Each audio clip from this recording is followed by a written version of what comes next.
सुबह का समय, मुर्गा बांग दे रहा है, बच्चे स्कूल जा रहे हैं, किसान खेत की तरफ जा रहे हैं, कालू चाय वाला अपनी दुकान खोल रहा है। आओ भाई, गरम गरम चाय तैयार है। पता नहीं आज गांव इतना शांत क्यों है। सुबह से किसी ने कोई खबर भी नहीं सुनाई। तुम्हें भी पप्पू की आदत पड़ गई है कालू। जब तक वो कोई नई अफवाह लेकर नहीं आता, तुम्हें लगता है गांव में कुछ हुआ ही नहीं। तभी पप्पू हांफता हुआ दौड़कर आता है। तू इतना दौड़कर क्यों आया है, जैसे कोई भूत पीछे पड़ गया हो? कल रात मैंने खेत में ऐसी चीज देखी है कि सुनकर तुम्हारे होश उड़ जाएंगे। मैंने अपनी आंखों से देखा है। अब क्या देख लिया है? तू और तेरी बातें हमें जीने नहीं देगी।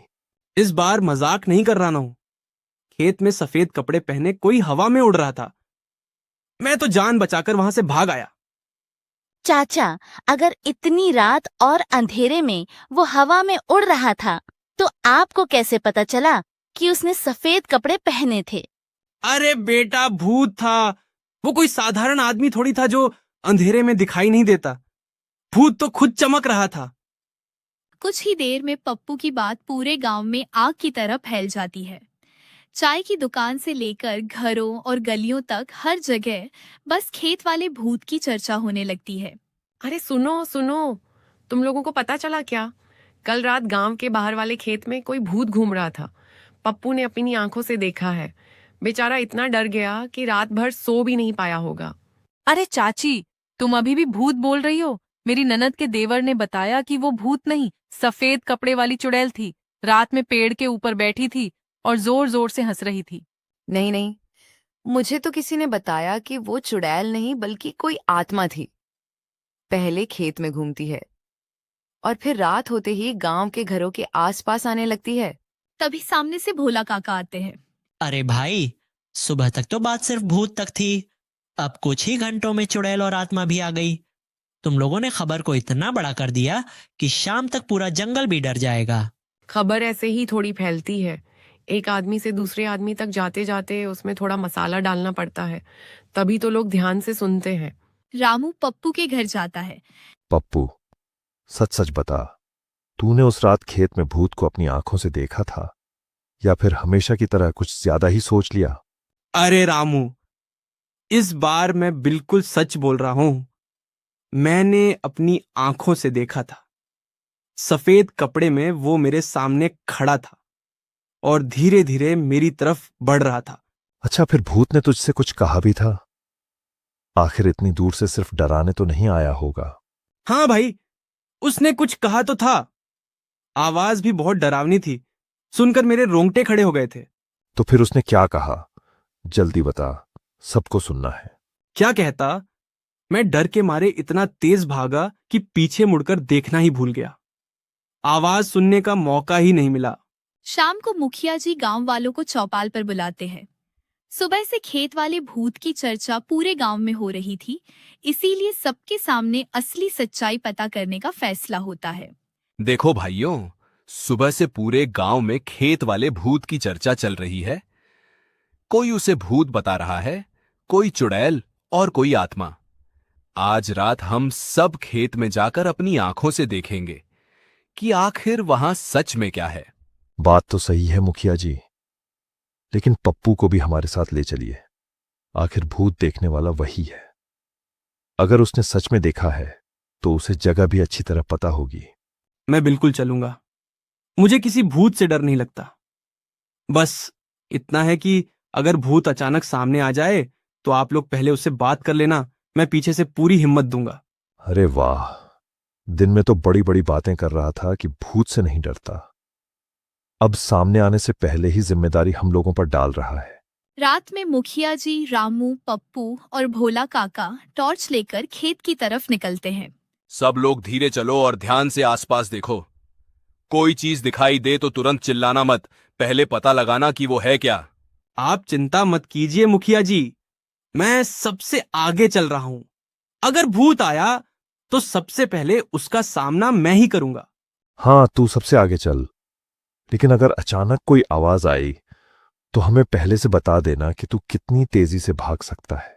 तभी अचानक पास की झाड़ी जोर जोर से हिलने लगती है। अरे भूत, पप्पू तुरंत भागकर रामू के पीछे छिप जाता है। अरे पप्पू, तू तो सबसे आगे चल रहा था, इतनी जल्दी मेरे पीछे कैसे पहुंच गया? मैंने बस अपनी रणनीति बदल दी है।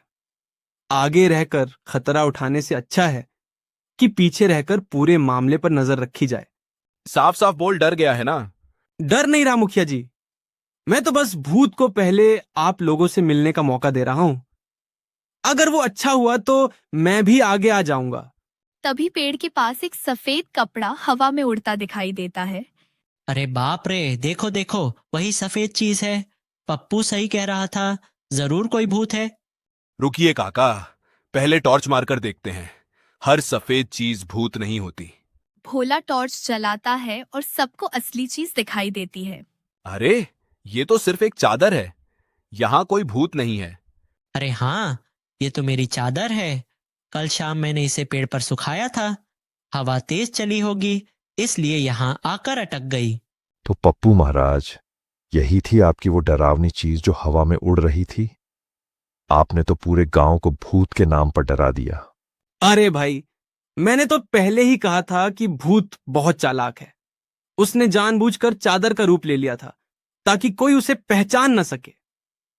अब आप ये मत कहना कि भोला काका की चादर भी भूत की साथी है। अगली सुबह पप्पू फिर कालू की चाय की दुकान पर पहुंच जाता है। कल रात की भूत वाली बात के बाद गांव वाले पहले से ही उसकी नई खबर सुनने के लिए तैयार बैठे थे। कालू, कल वाली खबर छोड़ो, आज मेरे पास उससे भी बड़ी खबर है। ऐसी खबर है कि सुनकर पूरा गांव तालाब के पास जाना बंद कर देगा।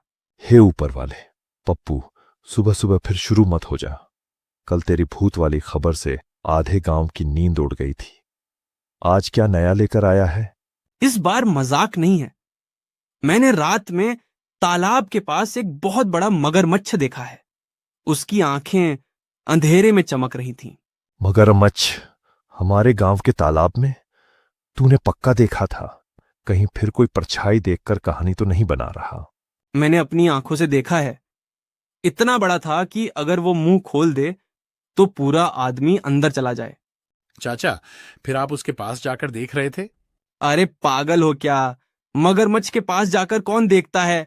मैंने दूर से देखा और जान बचाकर वापस आ गया। अब तो तालाब के पास कोई नहीं जाएगा। यही समझदारी है। मगरमच्छ कब किसे अपना नाश्ता बना ले, कोई भरोसा नहीं। अगली सुबह तक मगरमच्छ की खबर पूरे गांव में फैल जाती है। लोग तालाब के पास जाने से डरने लगते हैं। भोला काका परेशान होकर चाय की दुकान पर आते हैं। अरे भाई, मेरी भैंस सुबह से दिखाई नहीं दे रही है। वो रोज तालाब के पास चली जाती है। अब समझ नहीं आ रहा कि उसे कहाँ खोजूं। भोला काका, आज तालाब के पास बिल्कुल मत जाना। पप्पू ने बताया है कि वहां बहुत बड़ा मगरमच्छ है। क्या मगरमच्छ? लेकिन मेरी भैंस तो अक्सर उसी तालाब के पास रहती है। अगर वो अंदर चली गई तो? काका, अपनी भैंस की चिंता मत करो। मगरमच्छ को देखकर वो खुद वापस आ जाएगी। वैसे भी आज तालाब के पास जाना खतरे से खाली नहीं है। लेकिन मुझे अपनी भैंस ढूंढनी ही पड़ेगी। मैं दूर से देखकर ही पता कर लेता हूँ। सब लोग तालाब की तरफ आते हैं और थोड़ी दूरी से तालाब की तरफ देखते हैं। अरे रुको, पानी में कुछ दिखाई दे रहा है। कहाँ? क्या वही मगरमच्छ है? ध्यान से देखो। सब गौर से देखते हैं। अरे, ये तो भोला काका आपकी भैंस है। आराम से पानी में बैठी है।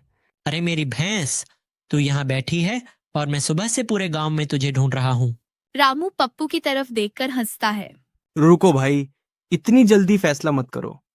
हो सकता है दिन में भैंस हो और रात में मगरमच्छ बन जाती हो। आखिर रात में मैंने जो देखा था वो भी कुछ ऐसा ही था। तुमको हर चीज में भूत और मगरमच्छ ही क्यों दिखाई देता है? क्योंकि मेरी आंखों से ज्यादा मेरी कल्पना तेज चलती है। तालाब वाले मगरमच्छ के बाद भी पप्पू का अफवाह फैलाने का सिलसिला नहीं रुका। अगले दिन वह फिर कालू की चाय की दुकान पर पहुंच गया। सुनो भाइयों, आज जो खबर मैं बताने वाला हूं उसे सुनकर तुम लोग अपनी किस्मत पर भरोसा नहीं कर पाओगे। हे ऊपर वाले, अब क्या आ गया? कल मगरमच्छ ने बचाया था, आज कौन सी मुसीबत आने वाली है? मुसीबत नहीं, इस बार तो पूरे गांव की किस्मत चमकने वाली है।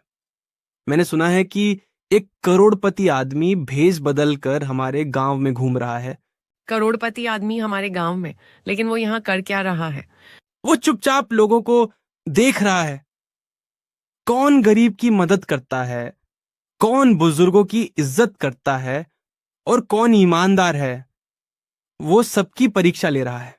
अगर वो सच में ऐसा कर रहा है तो आखिर सबसे अच्छा इंसान बनने वाले को मिलेगा क्या? 10 लाख रुपए। 10 लाख? अरे रामू, आज से तुम मेरे लिए सबसे अच्छे इंसान हो। लेकिन चाची, कल तक तो आप मुझे निकम्मा बोल रही थीं।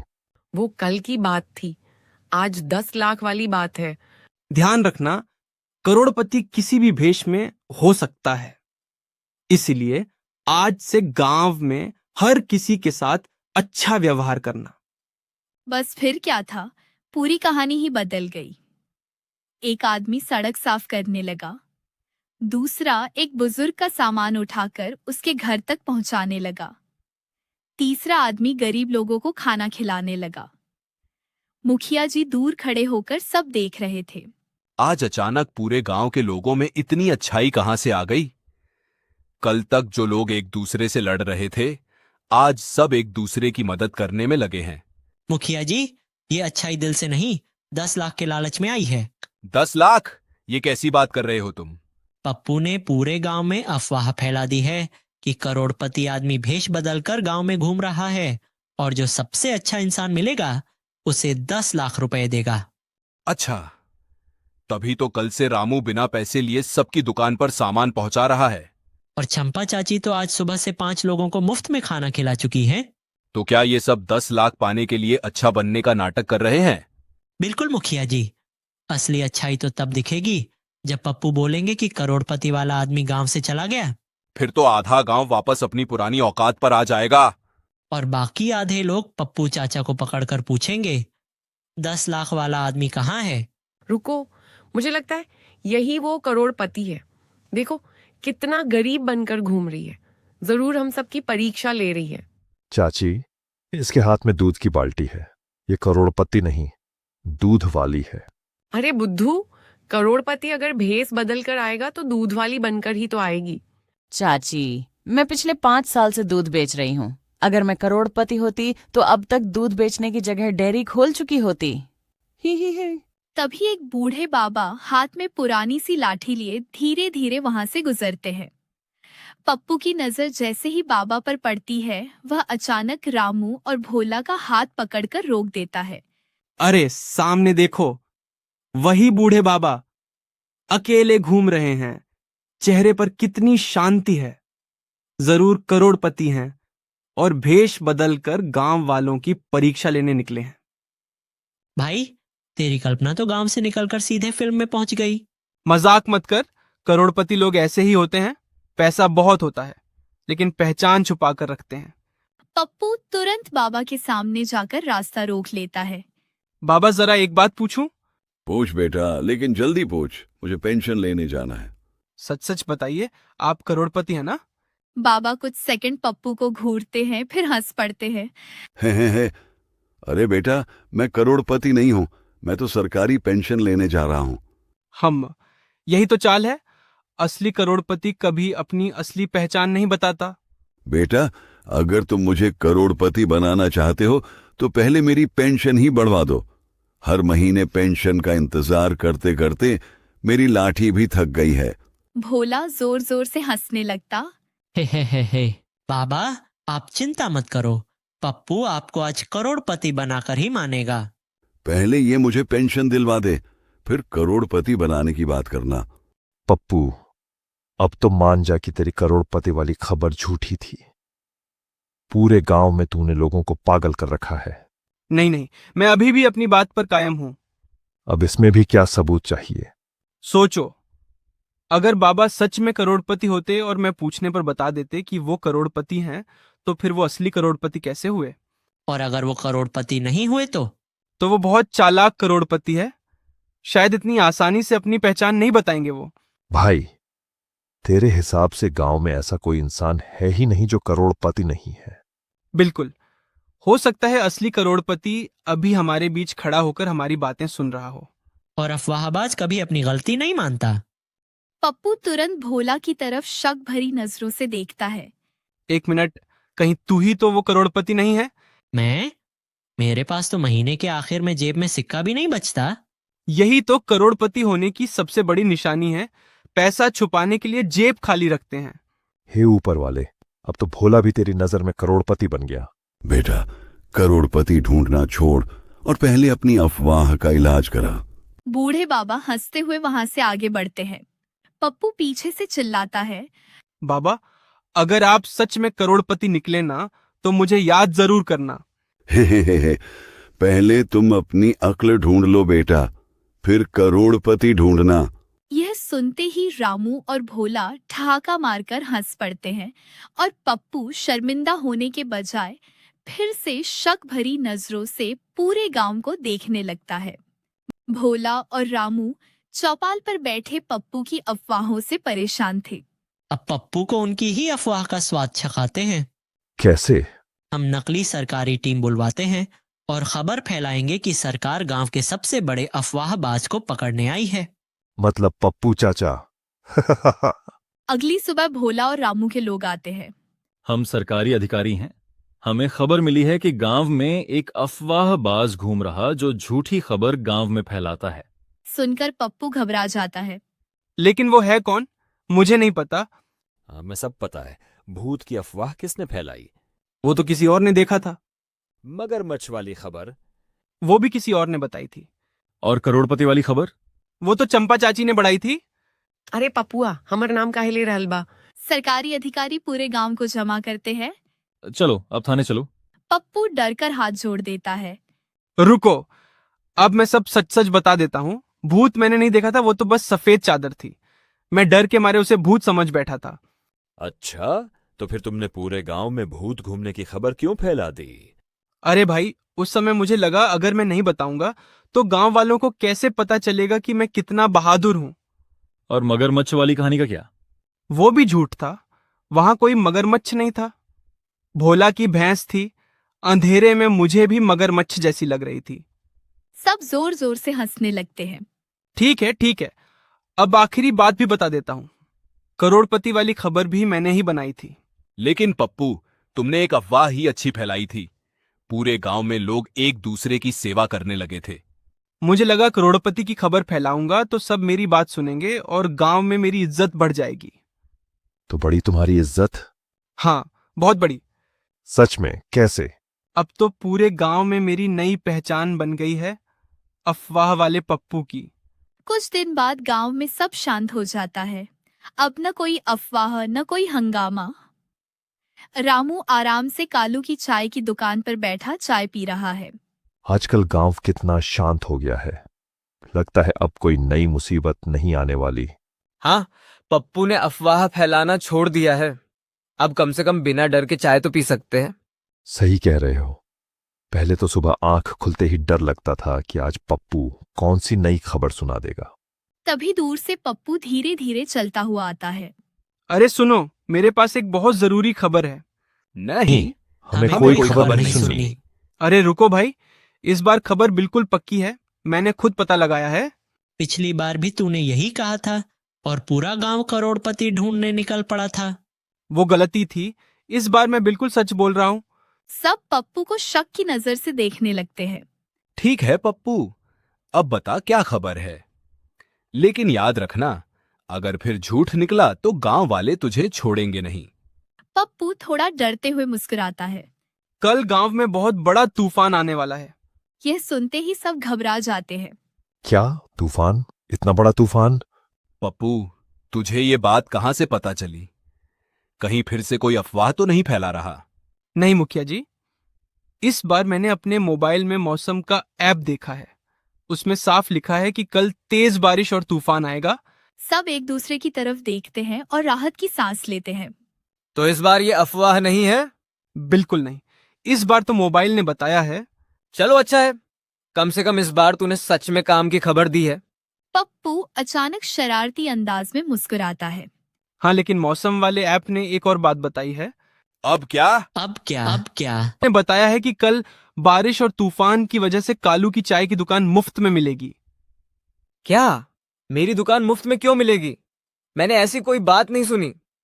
अरे भाई, तू भी ना, मजाक कर रहा था। सब पप्पू के पीछे दौड़ते हैं। पप्पू पूरे गांव में भागता रहता है। अरे बचाओ, मैंने अफवाह फैलाना छोड़ दिया है।